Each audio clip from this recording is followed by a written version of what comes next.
Namo tassa bhagavato arahato sama sambuddhassa. Namo tassa bhagavato arahato sama sambuddhassa. Namo tassa bhagavato arahato sama sambuddhassa.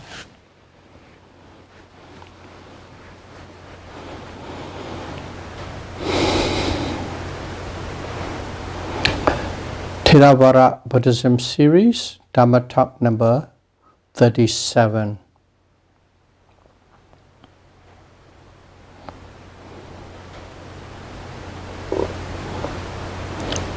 Practices of guaranteed result. Apanaka Patipada.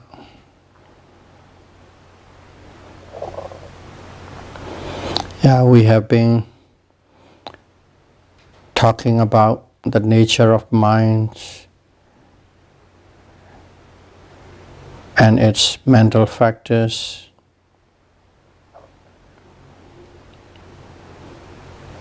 In fairly detailed manners. So today we will track ourselves back to the practice side. The most important thing is the practice. So just a little reminder.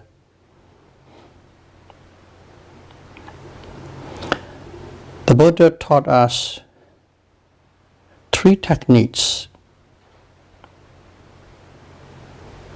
And if one follows correctly and diligently, it will produce a beneficial result without fail.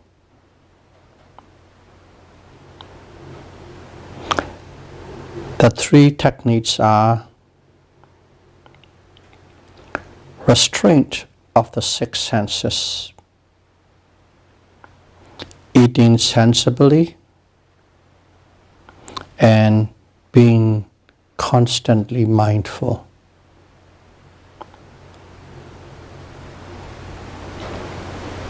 If one follows these 3 techniques, one is guaranteed to attain path, fruition, and eventually nibbana.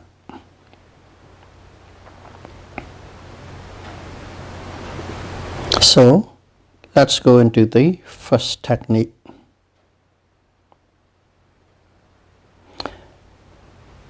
The Buddha taught the restraint of the 6 senses, or the restraints of the 6 sense faculty.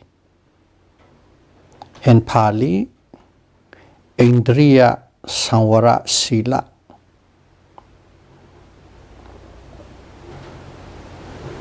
Due to an inquiry by Sakka. Sakka is the king of the Devas. So, this sutta or sila, in brief, I'll make it in a very brief form. It runs as follows. This is a very brief version. There are 2 kinds of objects. One object is deserving of keeping, and the other object is not deserving of keeping. That's a one salient point, the key salient point. So let's use the visible object as an example. Visible objects that increase kusala karma wholesome karma, or you can call it merit. Visible object that increase kusala karma or merit and decrease akusala karma or demerit, and arouse repulsiveness, a sense of conviction. In other words, that is saddha. And the perception of impermanence are worthy objects that need to be kept in mind. To be kept in mind means it's arising repeatedly, frequently in the mind. That's keeping in mind. Or what keeping?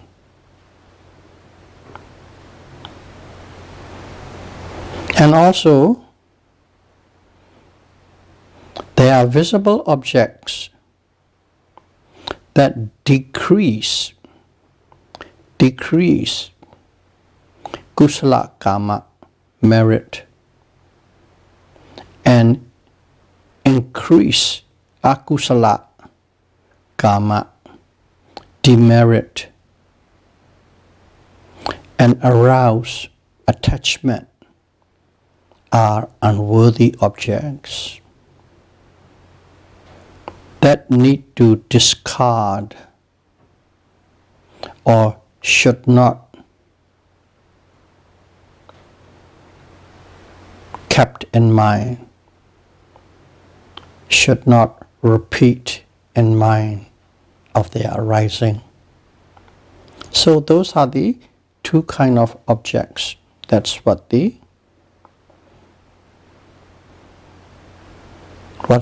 said in the sutta. We talk about it in detail on the visible object. But similarly, one must or one can approach the cognizable sound object, cognizable sound, odor, taste, tangible objects, and Dhamma objects. So all the objects of the six senses have two categories. One produce wholesome merit, and one produce unwholesome merits, karma. So that is the Indriya Samvara Sila.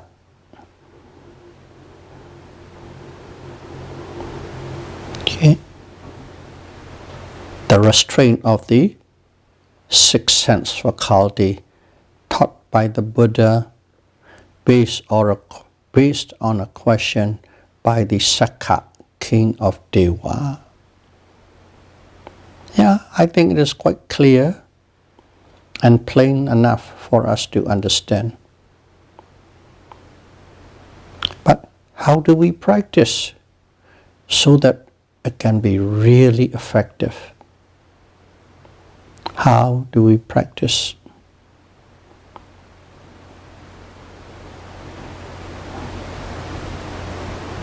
So that means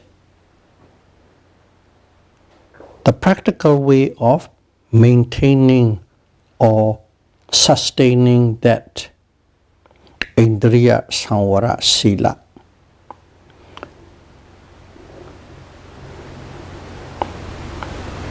Okay. One guard the six sense doors to block mental defilements from arising. We have to guard our six sense door to block the arising of mental defilements, kilesa. But how do we do it? Step by step. So let's deal with the visible form first. When a visible form comes in contact with the eye sensitivity, at that moment, observe and note as seeing. We have been practicing in a meditation retreat, seeing, hearing, and so on. That is Indriya Samvara Sila, observing Indriya Samvara Sila.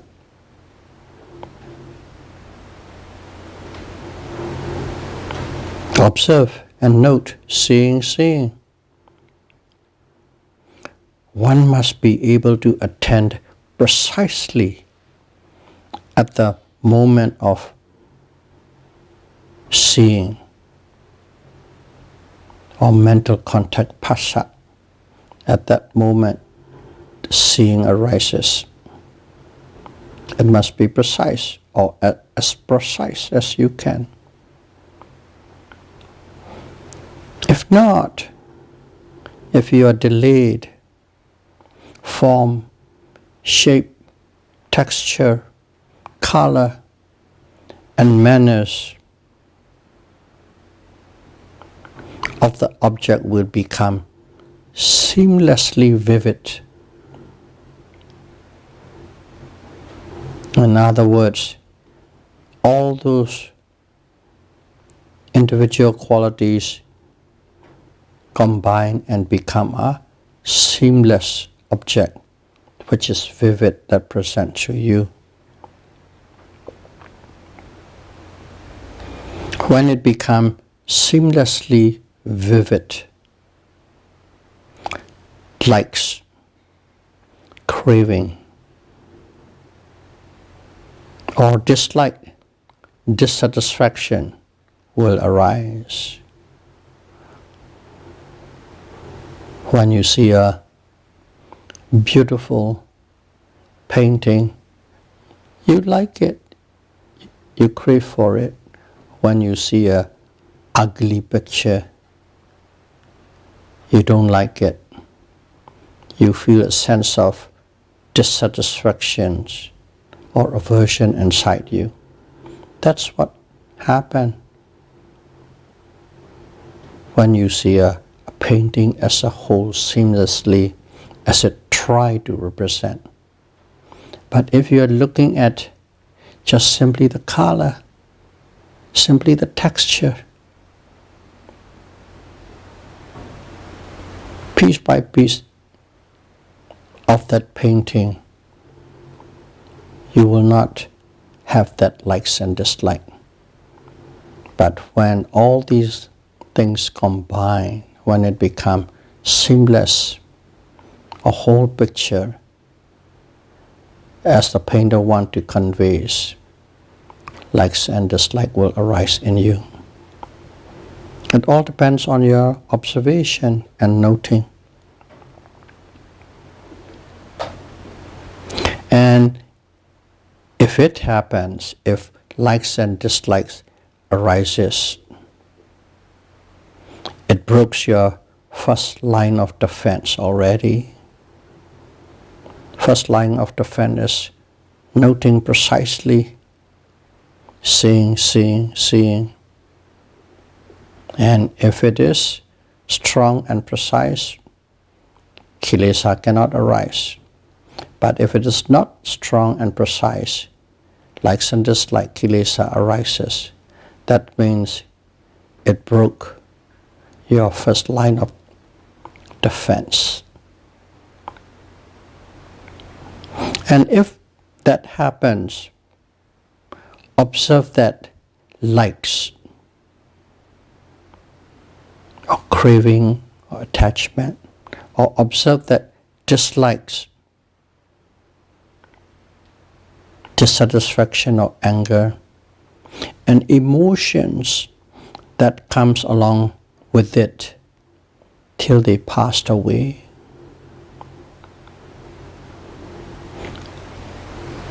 And if you can observe those emotions till they passed away, monitoring and recording emotions and feelings are your backup line of defense. The first defense line is observe as it is.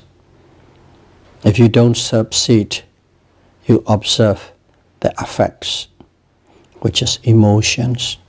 That is the second line of defense.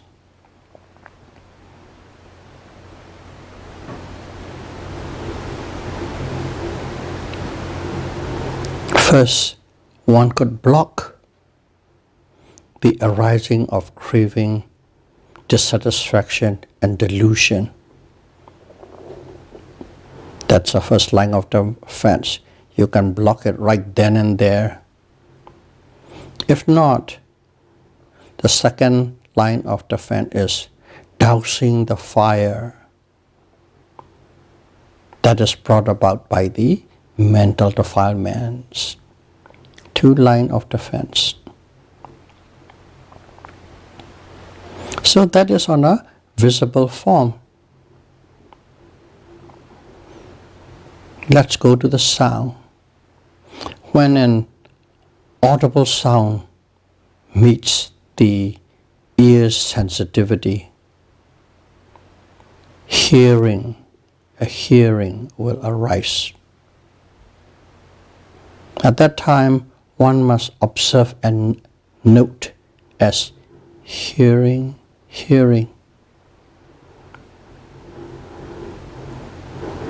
That process is the knowledge of the hearing consciousness. In other words, you are observing hearing consciousness. When you are saying hearing, you are experiencing the hearing consciousness. If one fails to observe, greed, aversion, and illusion will arise. If you fail to observe precisely and firmly as hearing, then lobha, dosa, moha will arise. And if that's the case, observe and note the mental defilements and emotions till it passed away. Then one could block the arising of the craving, dissatisfaction, and delusion on a sound. Let's go to the smell. When the odor comes in contact with the nose sensitivity, at that moment, observe and note as smelling. In other words, observing as it is. And also when the taste and tongue sensitivity comes in contact, observe and note, tasting as it is. When a tangible object and the body sensitivity come in contact, observe and note as touching at the moment of arising, so that no greed, anger, or delusion can arise, so that kilesa would not arise. When mental objects strike the mind, observe and note as thinking until it subsides, until the thought subsides. Also, when intention arises, note as intention, intention, or intending, intending.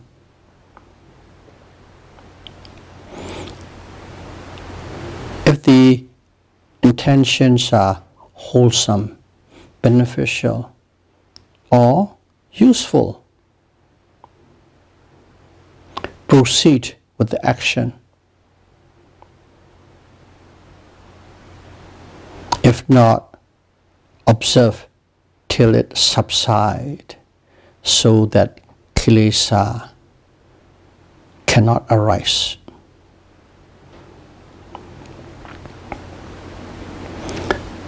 This technique, restraining the six senses at the sixth sense door, is the best way to block the mental defilements from arising. So this is the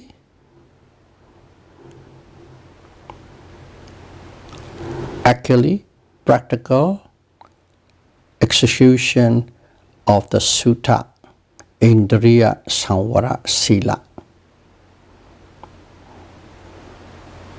You can see it in the scripture phrase and put in a different way. In execution, this is how one does it. So that's the first technique. And let's go the another technique. Of course, when you are observing the sixth sense door, you are in a retreat setting. Day in and day out, you are meditating. So every day, one needs to eat, because that is the physical phenomenon. How to sustain the body. So, eating food sensibly with nutritious and agreeable food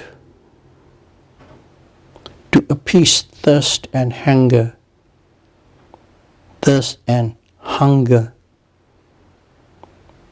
complements the restraints of the six senses. They go hand in glove. It complements the first technique. Always eat a few mouthfuls less than the whole. Unsuitable food for the body will make one sick. If one overeat than necessary, or to the full, will give indigestion and discomfort.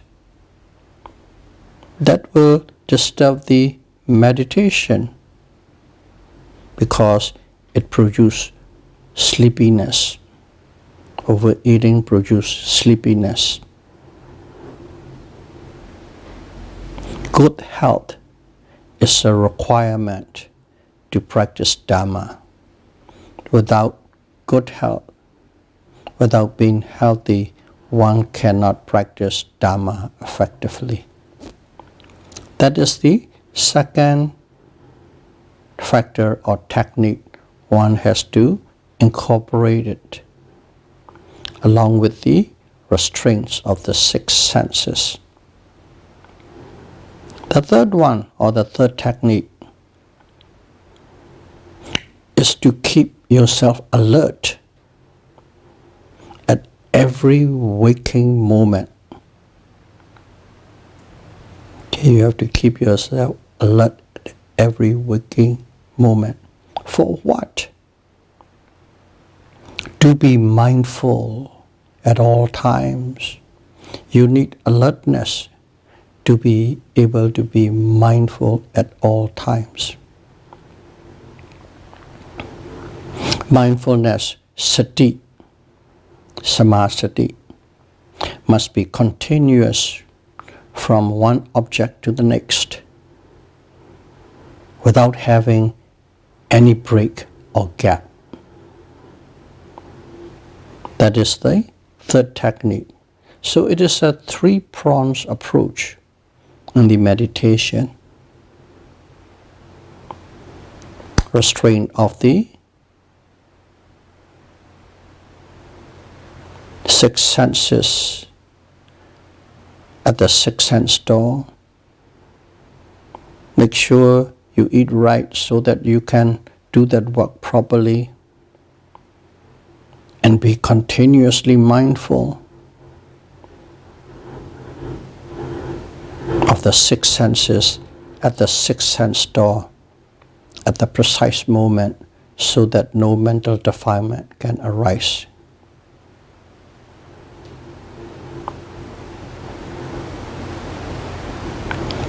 One can practice these three techniques diligently with commitment.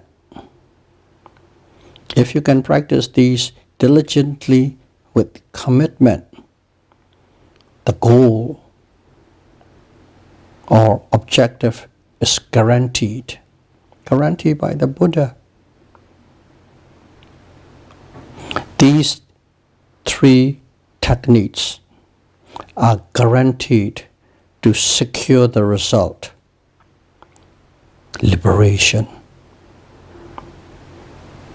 In Pali, it's called Apanaka Patipada. Apanaka is the guaranteed result. Patipada is the practices that guaranteed the result, which is liberation, Nibbana. May all of you be able to practice these three-pronged approach of Dharma and be able to attain path and fruition, and eventually Nibbana as soon as possible. Sadhu, sadhu, sadhu. Thank you very much.